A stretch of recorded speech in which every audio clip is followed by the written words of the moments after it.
ഉൽപ്പത്തി പുസ്തകം 42 അധ്യായം. മിസ്രയീമിൽ ധാന്യമുണ്ടെന്ന് യാക്കോബ് അറിഞ്ഞപ്പോൾ തൻ്റെ പുത്രന്മാരോട്, നിങ്ങൾ തമ്മിൽ തമ്മിൽ നോക്കി നിൽക്കുന്നത് എന്ത്? മിസ്രയീമിൽ ധാന്യമുണ്ടെന്ന് ഞാൻ കേട്ടിരിക്കുന്നു. നാം മരിക്കാതെ ജീവിച്ചിരിക്കേണ്ടതിന് അവിടെ ചെന്ന് അവിടുന്ന് നമുക്ക് ധാന്യം കൊള്ളുവീൻ എന്ന് പറഞ്ഞു. യോസഫിൻ്റെ സഹോദരന്മാർ 10 പേർ മിസ്രയീമിൽ ധാന്യം കൊള്ളുവാൻ പോയി. എന്നാൽ യോസഫിൻ്റെ അനുജനായ ബെന്യാമീന് പക്ഷേ വല്ല ആപത്തും ഭവിക്കുമെന്ന് വെച്ച് യാക്കോബ് അവനെ സഹോദരന്മാരോടുകൂടെ അയച്ചില്ല. അങ്ങനെ ധാന്യം കൊള്ളുവാൻ വന്നവരുടെ ഇടയിൽ ഇസ്രയേലിൻ്റെ പുത്രന്മാരും വന്നു. കനാൻ ദേശത്തും ക്ഷാമം ഉണ്ടായിരുന്നുവല്ലോ. യോസഫ് ദേശത്തിന് അധിപതിയായിരുന്നു. അവൻ തന്നെ ആയിരുന്നു ദേശത്തിലെ സകല ജനങ്ങൾക്കും ധാന്യം വിറ്റത്. യോസഫിൻ്റെ സഹോദരന്മാരും വന്ന് അവനെ സാഷ്ടാംഗം നമസ്കരിച്ചു. യോസഫ് തൻ്റെ സഹോദരന്മാരെ കണ്ടാറെ അവരെ അറിഞ്ഞുവെങ്കിലും അറിയാത്ത ഭാവം നടിച്ചു. അവരോട് കഠിനമായി സംസാരിച്ചു. നിങ്ങൾ എവിടെ നിന്ന് വരുന്നു എന്ന് അവരോട് ചോദിച്ചതിന്, ആഹാരം കൊള്ളുവാൻ കനാൻ ദേശത്ത് നിന്ന് വരുന്നു എന്ന് അവൻ പറഞ്ഞു. യോസഫ് സഹോദരന്മാരെ അറിഞ്ഞുവെങ്കിലും അവർ അവനെ അറിഞ്ഞില്ല. യോസഫ് അവരെക്കുറിച്ച് കണ്ടിരുന്ന സ്വപ്നങ്ങൾ ഓർത്ത് അവരോട്, നിങ്ങൾ ഒറ്റുകാരാകുന്നു, ദേശത്തിൻ്റെ ദുർബലഭാഗം നോക്കുവാൻ നിങ്ങൾ വന്നിരിക്കുന്നു എന്ന് പറഞ്ഞു. അവർ അവനോട്, അല്ല യജമാനനെ, അടിയങ്ങൾ ആഹാരം കൊള്ളുവാൻ വന്നിരിക്കുന്നു. ഞങ്ങളെല്ലാവരും ഒരാളുടെ മക്കൾ, ഞങ്ങൾ പരമാർത്ഥികളാകുന്നു, അടിയങ്ങൾ ഒറ്റുകാരല്ല എന്ന് പറഞ്ഞു. അവൻ അവരോട്, അല്ല, നിങ്ങൾ ദേശത്തിൻ്റെ ദുർബലഭാഗം നോക്കുവാൻ വന്നിരിക്കുന്നു എന്ന് പറഞ്ഞു. അതിന് അവർ, അടിയങ്ങൾ കനാൻ ദേശത്തുള്ള ഒരാളുടെ മക്കൾ, 12 സഹോദരന്മാർ ആകുന്നു. ഇളയവൻ ഇന്ന് ഞങ്ങളുടെ അപ്പൻ്റെ അടുക്കലുണ്ട്, ഒരുത്തൻ ഇപ്പോൾ ഇല്ല എന്ന് പറഞ്ഞു. യോസഫ് അവരോട് പറഞ്ഞത്, ഞാൻ പറഞ്ഞതുപോലെ നിങ്ങൾ ഒറ്റുകാർ തന്നെ. ഇതിനാൽ ഞാൻ നിങ്ങളെ പരീക്ഷിക്കും. നിങ്ങളുടെ ഇളയ സഹോദരൻ ഇവിടെ വന്നല്ലാതെ ഫറവോനാണ് നിങ്ങൾ ഇവിടെ നിന്ന് പുറപ്പെടുകയില്ല.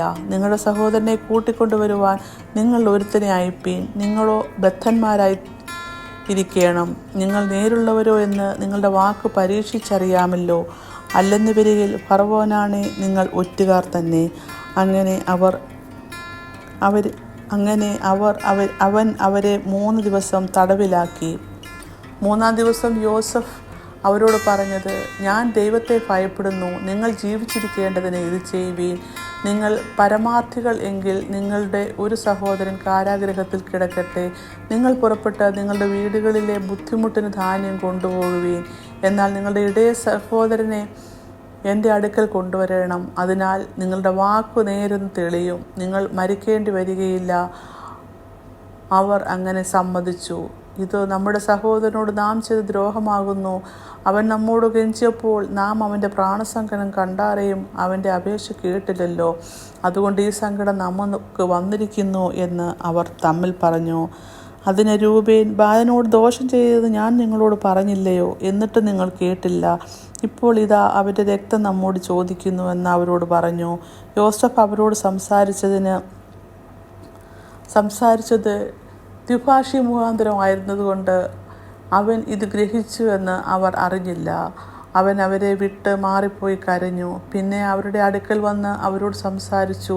അവരുടെ കൂട്ടത്തിൽ നിന്ന് ശിമയോനെ പിടിച്ച് അവർ കാണെ ബന്ധിച്ചു. അവരുടെ ചാക്കിൽ ധാന്യവും നിറപ്പാനും അവരുടെ ദ്രവ്യം അവനവൻ്റെ ചാക്കിൽ തിരികെ വെപ്പാനും വഴിക്ക് വേണ്ടി ആഹാരം അവർക്ക് കൊടുപ്പാനും യോസഫ് കൽപ്പിച്ചു. അങ്ങനെ തന്നെ അവർ ചെയ്തു കൊടുത്തു. അവർ ധാന്യം കഴുതപ്പുറത്ത് കയറ്റി അവിടെ നിന്ന് പുറപ്പെട്ടു. വഴിയമ്പലത്തിൽ വെച്ച് അവരിലൊരുത്തൻ കഴുതയ്ക്ക് തീൻ കൊടുപ്പാൻ ചാക്കഴിച്ചപ്പോൾ തൻ്റെ ദ്രവ്യം ചാക്കിൻ്റെ വായ്ക്കൽ ഇരിക്കുന്നത് കണ്ടു. തൻ്റെ സഹോദരന്മാരോട്, എൻ്റെ ദ്രവ്യം എനിക്ക് തിരികെ കിട്ടി, അത് ഇതാ എൻ്റെ ചാക്കിലിരിക്കുന്നു എന്ന് പറഞ്ഞു. അപ്പോൾ അവരുടെ ഉള്ളം തളർന്നു. അവർ വിറച്ചു, ദൈവം നമ്മോട് ഈ ചെയ്തത് എന്ത് എന്ന് തമ്മിൽ പറഞ്ഞു. അവർ കനാൻ ദേശത്ത് തങ്ങളുടെ അപ്പനായ യാക്കോബിൻ്റെ അടുക്കലെത്തിയാറെ തങ്ങൾക്ക് സംഭവിച്ചതൊക്കെയോ അവനെ അറിയിച്ചു പറഞ്ഞു. ദേശത്തിലെ അധിപതിയായവൻ, ഞങ്ങൾ ദേശത്തെ ഒറ്റുനോക്കുന്നവരെന്ന് വിചാരിച്ച് ഞങ്ങളോട് കഠിനമായി സംസാരിച്ചു. ഞങ്ങൾ അവനോട്, ഞങ്ങൾ പരമാർത്ഥികളാകുന്നു, ഞങ്ങൾ ഒറ്റുകാരല്ല.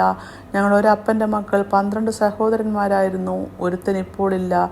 ഇളയവൻ കനാൻ ദേശത്ത് ഞങ്ങളുടെ അപ്പൻ്റെ അടുക്കലുണ്ട് എന്ന് പറഞ്ഞു. അതിന് ദേശത്തിൻ്റെ അധിപതിയായവൻ ഞങ്ങളോട് പറഞ്ഞത്, നിങ്ങൾ പരമാർത്ഥികൾ എന്ന് ഞാൻ ഇതിനാൽ അറിയും. നിങ്ങളുടെ ഒരു സഹോദരനെ എൻ്റെ അടുക്കൽ വിട്ടേച്ച് നിങ്ങളുടെ വീടുകളിലെ ബുദ്ധിമുട്ടിന് ധാന്യം വാങ്ങിക്കൊണ്ടുപോകുവീൻ. നിങ്ങൾ ഇളയ സഹോദരനെ എൻ്റെ അടുക്കൽ കൊണ്ടുവരുവീൻ. അതിനാൽ നിങ്ങൾ ഒറ്റുകാരല്ല, പരമാർത്ഥികൾ തന്നെ എന്ന് ഞാൻ അറിയും. നിങ്ങളുടെ സഹോദരനെ നിങ്ങൾക്ക് ഏൽപ്പിച്ചു തരും. നിങ്ങൾക്ക് ദേശത്ത് വ്യാപാരവും ചെയ്യാം. പിന്നെ അവർ ചാക്ക് ഒഴിക്കുമ്പോൾ ഇതാ, ഓരോരുത്തരുടെ ചാക്കിൽ അവനവൻ്റെ പണക്കെട്ട് ഇരിക്കുന്നു. അവരും അവരുടെ അപ്പനും പണക്കെട്ട് കണ്ടാറെ ഭയപ്പെട്ടുപോയി. അവരുടെ അപ്പനായ യാക്കോബ് അവരോട്, നിങ്ങൾ എന്നെ മക്കളില്ലാത്തവനാക്കുന്നു. യോസഫില്ല, ശിമിയോനില്ല, ബെന്യാമീനെ നിങ്ങൾ കൊണ്ടുപോകും. സകലവും എനിക്ക് പ്രതികൂലം തന്നെ എന്ന് പറഞ്ഞു. അതിന് രൂബേൻ അപ്പനോട്, എൻ്റെ കയ്യിൽ അവനെ ഏൽപ്പിക്കുക. ഞാൻ അവനെ നിൻ്റെ അടുക്കൽ മടക്കി കൊണ്ടുവരും. ഞാൻ അവനെ നിൻ്റെ അടുക്കൽ കൊണ്ടുവരാത്ത ഭക്ഷണം എൻ്റെ 2 പുത്രന്മാരെ കൊന്നുകളയുക എന്ന് പറഞ്ഞു. എന്നാൽ അവൻ, എൻ്റെ മകൻ നിങ്ങളോടുകൂടെ പോരില്ല. അവൻ്റെ ജ്യേഷ്ഠൻ മരിച്ചുപോയി. അവനൊരുത്തനെ ശേഷിപ്പുള്ളൂ. നിങ്ങൾ പോകുന്ന വഴി അവന് വല്ല ആപത്തും വന്നാൽ നിങ്ങൾ എൻ്റെ നരയെ ദുഃഖത്തോടെ പാതാളത്തിലേക്ക് ഇറക്കുമാറാക്കും എന്ന് പറഞ്ഞു. ഇങ്ങനെ 42-ാം അധ്യായം അവസാനിക്കുന്നു.